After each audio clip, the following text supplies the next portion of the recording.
That was a really interesting, I don't know, really interesting response by Dr. Gertzel. I'm wondering if Anders was paying attention to all of that and if he has anything to say. Yeah, well, there is so much to comment on, of course, to unpack there. And I think there are two parts that are in particular caught my attention. One is this issue where Ben disagrees with Nick about how to go about handling it. And I think it has to do with prior probability estimates and guesses on how does the risk landscape look like. So Ben points out that if you have a situation where it's enough that there is one bad AI researcher, then big things happen. This is very much the problem we outline, Nick and me, in a paper we call the unilateralist curse. If you have a group of agents that it's enough that one agent can unleash something, then even if all agents are nice and are trying to do it only if they think it's a good thing, as the group gets larger, it's more likely that somebody's going to be that guy. So I think this is a situation one should recognize, and when you're in that situation, you should try to be more conservative than you normally would like to be, just because of the nature of that situation. But I think in particular, when you really want to regulate is when you can't afford to be wrong even once. And there are those people in AI safety who really think that, yeah, we are very close to that. Hard takeoff scenarios and likely in a bad outcome of such a scenario. That means that we have a sharp cliff edge. We must be exceedingly cautious. I'm way more optimistic. I don't know if that actually is based on any rational reasoning or anything. So I don't trust this conclusion very deeply. But I think actually it's a more benign domain. And I think Ben also have roughly the same view here. So this, of course, leads to different ideas about what you want to do, regulatory speaking. However, it also suggests that if we could get even a slight bit of better information about the actual risks, the actual structure, the actual probability, we would win so much.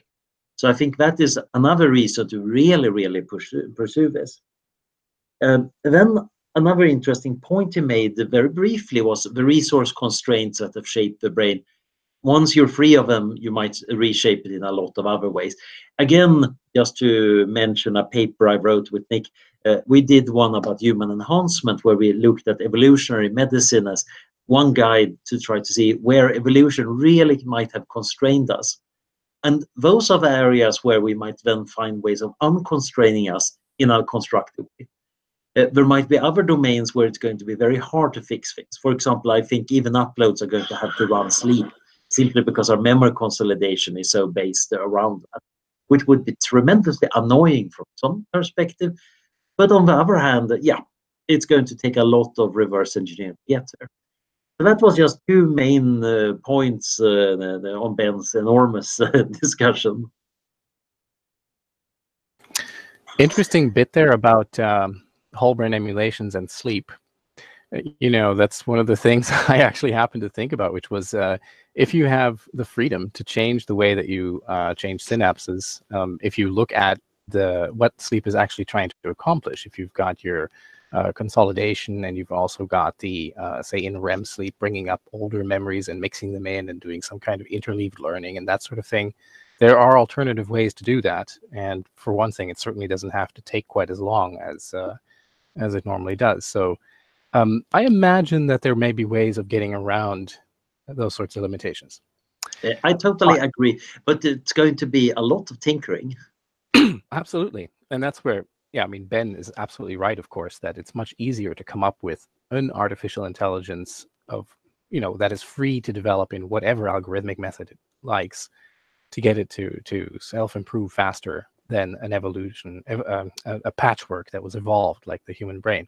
I think it might have come across to him as if I were saying the opposite, but that wasn't the case. I was just putting forward, you know, the question, well, can whole brain emulations even rapidly self-improve? Is this something people should worry about, since that sometimes got brought up?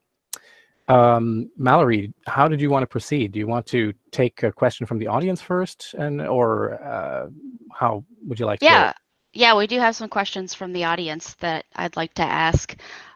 We have one. Their username is Saft SOS. Here they're quoting Descartes, "I think, therefore I am." Does that not mean that all physical laws and natural laws are just in our mind?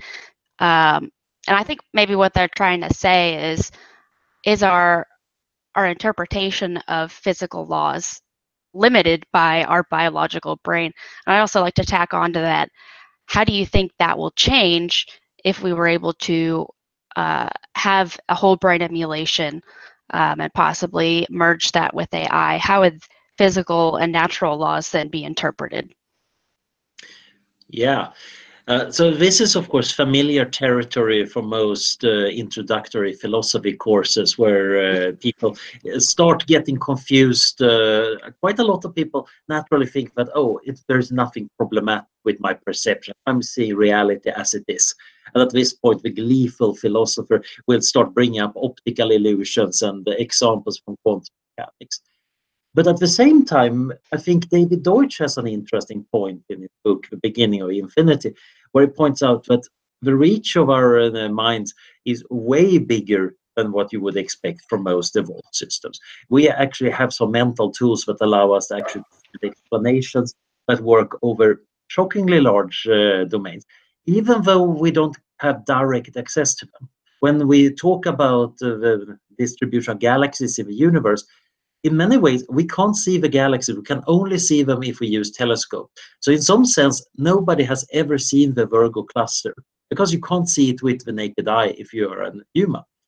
Yet, I don't think anybody would say it makes sense to disbelieve in its existence, or say that, oh, the Virgo cluster is a kind of weird artifact of having telescopes. So I think you get the same situation even if you're a brain emulation. Yeah, now you might be seeing using a camera connected to a device driver, connected to the various pieces of software, turning it into neural signals. You add extra levels, but as long as these levels don't distort things and are relatively faithful, I think you actually have something that makes sense. And I do think we can build on top of this. I think we can. The most obvious thing is, of course, adding new senses or trying to link up modules in our minds so they are functioning better. If I could just run a quantum mechanics co-processor and have it seamlessly connected to my cortex, that would be wonderful, and maybe I would finally understand stuff. I would also have to change myself, how I work, but that might be a relatively low-level thing, like changing how I visualize things in order to visualize more dimensions, rather than changing the true core me. Of course, philosophers will always throw in, well, maybe there are things that are absolutely impossible for minds of our kind to think about. And I think that's true, but it might actually be relatively uninteresting. It's not too hard to construct Gödel sentences that certain systems reason, but that doesn't mean that they come up that often in practice.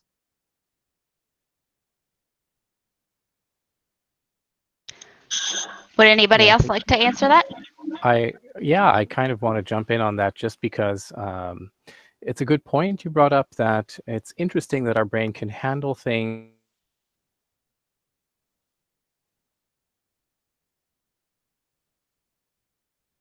Hmm. Sounds like Randall might have lost internet connection. Let's see.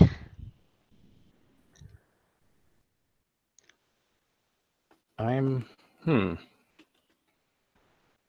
All right, I can hear you now and see your You video. can hear me? Mm-hmm. Oh, okay. So then I don't know what happened there. It must have just dropped for a second.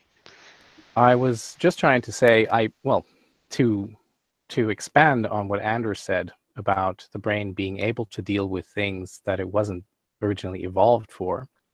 It's interesting to see in which ways the tools that the brain has are applicable that way. And just to, to point out one little thing in this gelatinous blob here. Say, for instance, the grid cells of the entorhinal system. We talk about them as something that helps map out space.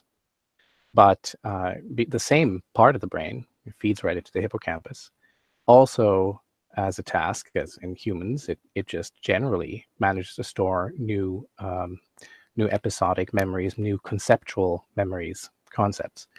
Now, the interesting thing is if you take this the system grid cells for mapping out spaces automatically, basically putting vectors along them and saying, okay, this is X and Y, and I'm over here and I'm over here, coming up with where you are. If you take that and you apply it to more general concepts, something that has nothing to do with space, you can map out any new kind of idea, any concept that you have, and suddenly apply it in ways that you never could before. You can work with it in a sense, mapping things that shouldn't normally be mapped or that you don't encounter in nature. And I think you take that all across the brain and you can see that, these systems, these tools, just like, a deep learning isn't something you can only use for one task. You can use it for many tasks. The same way, all of the tools in the brain can be applied to many different things. It's true, but then at the same time, it's not necessarily optimized for rapid self-improvement. So I think Ben has a point there as well.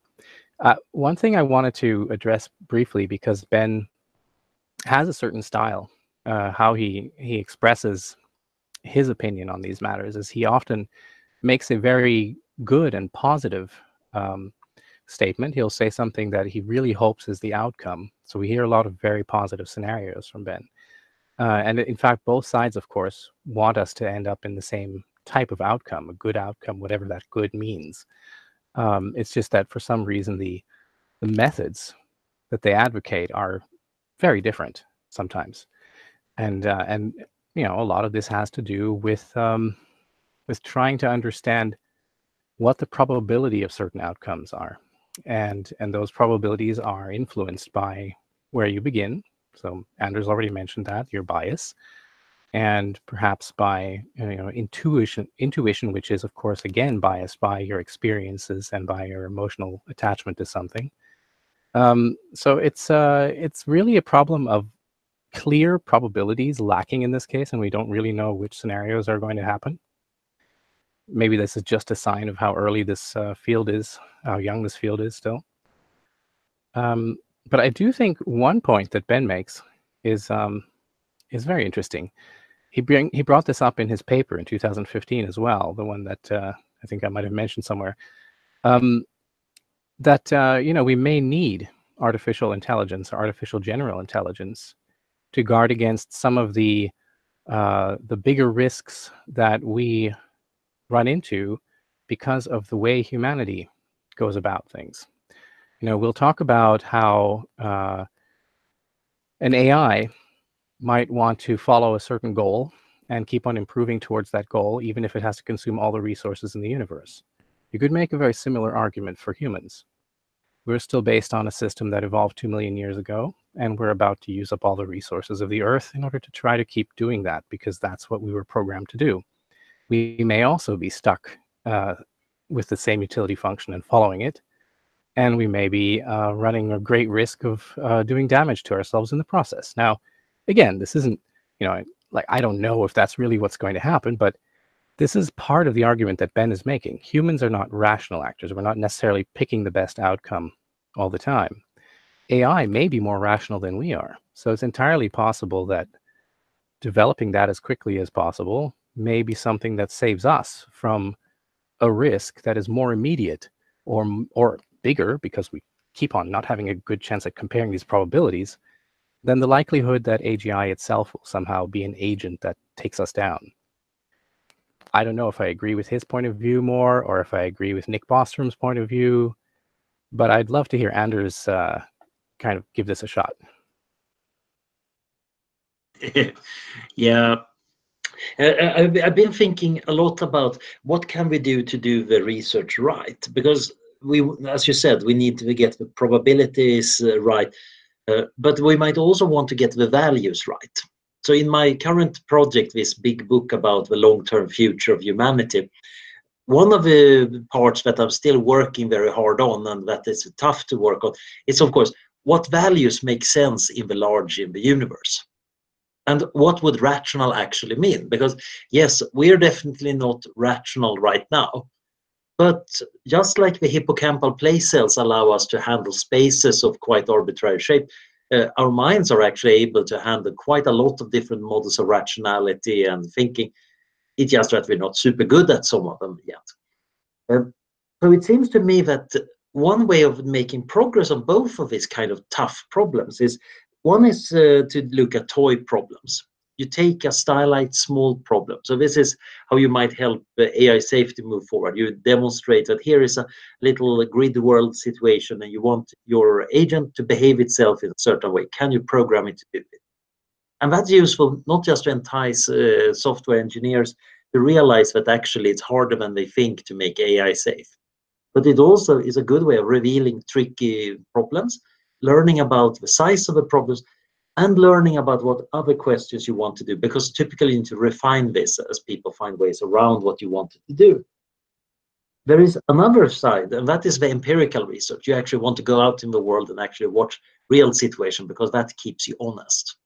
It's quite important to not just spend your time in the lab or in the thinking chair, but actually go out and try to get some data and then critically judge it. Just because people think autonomous cars should be driving in particular ways doesn't mean that's the ethical thing to do or the smart thing to do. But it's an interesting input. And then ideally, once you have both good models and the empirical data to play around with, you can also start building the more deeper theories. And I think this goes for using creating AGI that is helping us make good choices. We need to know a bit more about what good choices are, both from a kind of rational and ethical standpoint. But we also actually want to develop, can we make decision aid tools, even in less ethically fraught domains, that are actually useful? That's not entirely obvious yet. Yet there is a big market. You can make a lot of money if you make a good decision aid. And there are researchers working on kind of moral decision aids. I have some friends in Oxford working on that, where hopefully they would tell you if you have a dilemma, well, given what you claim to believe, this is what you ought to be doing. Do you want to discuss it more? And I think that could be quite useful. So I think there is an interesting big research project here. It's kind of spanning not just AI safety and brain emulation, but quite a lot of other stuff. Of taking what starts out in philosophy, making it concrete enough that we can start writing code and doing a psychological service, and then start thinking broadly about how to implement tools to make us better.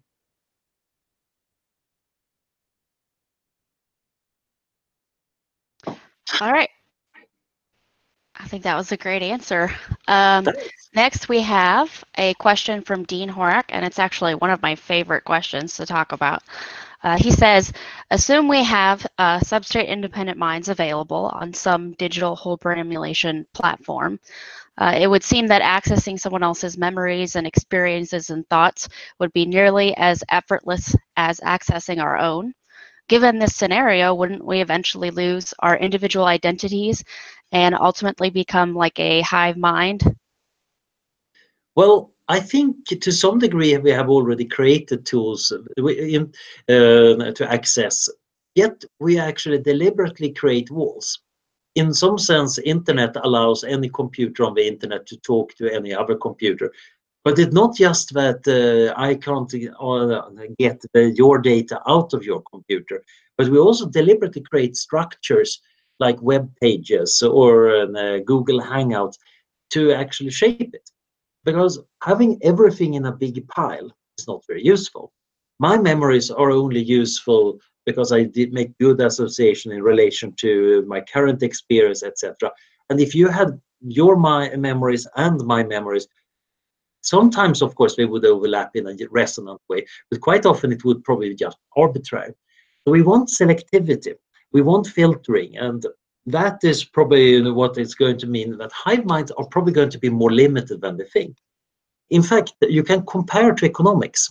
Why do we have companies and firms? And of course, economists have been going on about Coase's theory of the firm, and you have Cesar Hidalgo at MIT. And the general argument is that there are economies of scale up to a point. It's a good idea to get a bunch of people together, but you also need to manage the information flow, and then you create a little box around and call this a department or a company. And we are likely to do the same thing for group minds. It wouldn't surprise me that once you have the ability to link minds, we're going to experiment endlessly with a lot of architectures. And some of them are going to be good for certain things, others less good, but maybe specialized. And then we might actually have this big, complicated structure of overlapping, sometimes hierarchical, sometimes autocratic, sometimes totally alien structures. It's going to be pretty exciting. But again, it's a good thing that there is an undo button if you're brain emulation. Yeah, great point about the undo button. It's something I occasionally mention when people ask about, this is so risky. How would you like experiment with upgrading and stuff? But yeah, you mentioned here, say, things that are already a bit like hive minds, organizations and groups and all that thing. And I think that, to answer Dean's question, I think that hive minds emerging is probably unavoidable because it's already a reality. It's just that the components of a hive mind don't know they're in a hive mind, or maybe they do, but sometimes they don't, or they don't admit it. They'll say, I'm still an individual, but really they're entirely dependent on everyone else. I mean, do you farm? It's sort of, yeah, we may be part of a hive mind and not know it yet.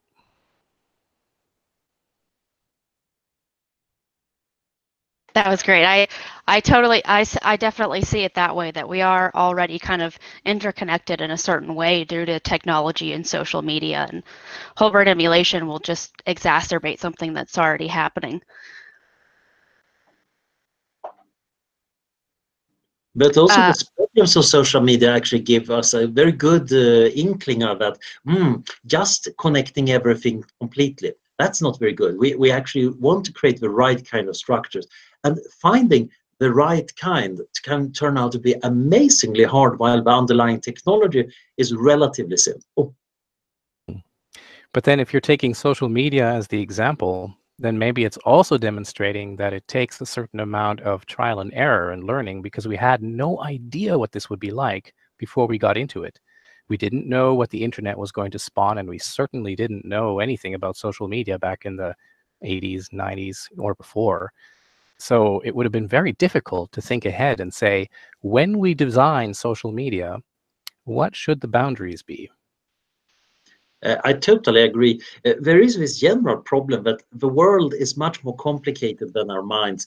So we generally quite often can't predict the consequences outside this particularly simple domain. We just have to do experiments, which is, of course, problematic if experiments are risky or expensive or painful, but also very exciting because it means that we discover new things. I find it very unlikely that we will ever enhance ourselves such a degree that we can just figure it out all rationally, just like some philosopher king sitting in his armchair knowing everything. I think we're going to find that a world that has great minds is going to be even more complicated anyway. After all, social media among smart superintelligence is going to be probably having emergent weird properties that we can't think about and they can't think about. They're going to be equally confused when they get their counterpart to fake news or Twitter storms, and are going to perhaps wonder, maybe we need a bigger mind to figure this hyper social media out. Yeah, it seems like there are, at least two different ways to go about preventing the worst case scenario. And one of them is you try to anticipate something bad that could happen and just don't do it or prevent it from happening. And the other one, as we just mentioned in the case of experimenting with whole brain emulation, is undo buttons. So what we haven't really talked about, and maybe it's because nobody thinks it's possible, is undo buttons for things that happen in AI development. I guess part of the problem is that we imagine that a bad scenario is one where AI development suddenly goes so quickly that there is just no way to stop it, let alone undo whatever happened. But an undo button would be nice if such a thing were possible outside of a sandbox, let's say. So I think the problem is that many of the AI risks are seen as information hazards. So once I publish my code on GitHub and tweet about it, there is no way of getting the genie back in the bottle. And that is an interesting thing, because that might just be because we're not imaginative enough to come up with a better undo button. There are ways of handling information hazards. I'm working on some projects of thinking about how institutions like the Future Humanity Institute should organize its own research when it finds some risky information. And you can certainly have structured transparency where you can reveal certain information but not others in a way that is trustworthy, etc. But it might also be that we can find ways of doing AI research where you can build in some forms of undo buttons, like we pursue a certain line of thinking, we discover certain risks or certain problems, and there is a considered way of removing that. This is, of course, what we would like to have in science too. If I write a paper that I then later retract, ideally all papers citing that paper need to get a little marker in the citation that now we're referring to a paper that turned out to be wrong for one reason or another. We need to build an infrastructure for that. And right now, I don't have any idea how to do that, but it sounds like one of those things that should be a high priority for some people. Yeah, actually, this is something where blockchain gets interesting. A ledger that you shared, because if you can actually track everyone who is on that system or who's got a copy of something, then you could go in and try to withdraw it or withdraw the ability to run that thing or to change it to whatever needs to be fixed. That's one approach. I'm just talking about it very loosely because I'm not actually someone who develops that sort of code, but it sounds to me like something that those systems could evolve towards. And the other is what we call software as a service, right? If you look at that, the situation there is that if, let's say, the service that you're making available has a bug, you only need to fix it where the service is being run and everyone else uses it and puts it to use. So if there are all these little modules that you use for AI, but they're all software as a service, it's very different than if you're giving away the code. So some opportunities there, perhaps, for something like an undo button. Yeah, sounds like a really fun topic to pursue further. All right, I think that might be a good question to end on for our workshop, unless anybody has any objections. Yeah, I guess let's ask our panel if any of you have any questions that you think really should be mentioned, either because they're your own or you saw them coming through, maybe Jesse or somebody noticed something coming through, just as a quick opportunity before we close. But otherwise, I agree, because it's been long enough. And we can still handle all of those questions later in other ways because we've got them all written down.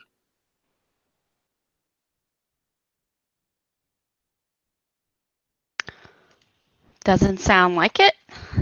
So I guess that'll be the conclusion of our workshop. Again, thank you everybody for attending. I want to say thank you to all of our volunteers that helped put this together, and all of the speakers that joined with us today, talked on the panel and sent us videos or did interviews. We really appreciate that.